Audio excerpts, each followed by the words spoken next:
Some people say it's too early. Some people say it's too cold. Some people say it's too far. Some people say it takes too long.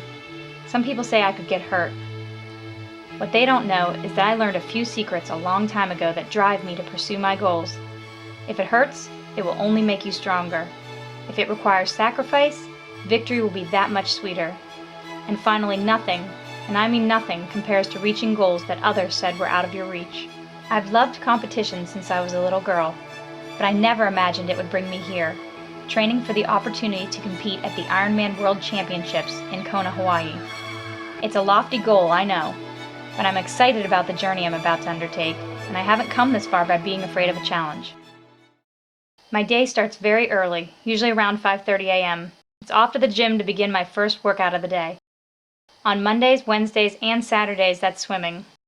It took 8 months of practice and drills to learn the most efficient strokes and the correct body position in the water. These days I can finally keep up with the faster swimmers in my master swimming group. The swim is the first and shortest portion of the triathlon, but it requires intense training. A slow time out of the water can be incredibly hard to offset on the biking and running portions of the race. And veterans will tell you that you can't win the triathlon on the swim, but you can certainly lose it there. Once I've put in at least 3,000 meters or about 2 miles of swimming, I usually have a bike workout afterward. Come on, it's time for another workout. During the winter season, bike workouts are usually done indoors on a trainer or stationary bike. I often use tricks to keep myself motivated, like doing intervals, listening to music, or watching movies.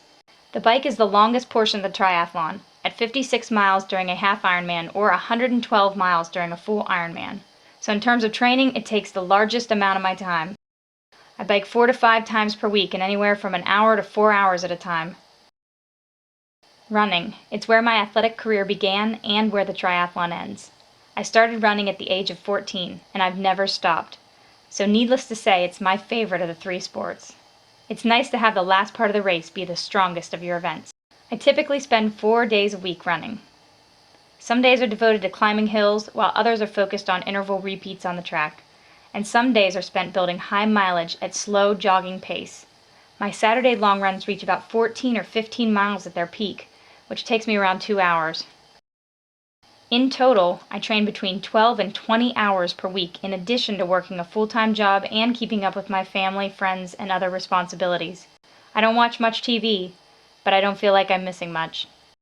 I love what I do, and at this point in my life, I wouldn't have it any other way. I'm fortunate to have the opportunity, to have the ability, the time, and the means to train the way I do. I'm also constantly surrounded by other athletes in my area that are also training and striving to reach their goals. Some of my friends and family think I'm crazy, but they have always been encouraging and supportive, no matter how ambitious my goals have been. I'm incredibly grateful for the blessings I've received so far, and I know I'll need a lot more in the future.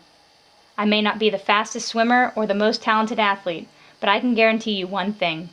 I'll train as hard, if not harder, than most of the other athletes out there. And that, I believe, is what will give me a chance at making my dream come true. So stay tuned. The road to the Hawaii Ironman will be long, with many twists and turns. But trust me when I say, I will be there at the starting line one day. A wise man named Joe Louis once said, "You only live once, but if you work it right, once is enough."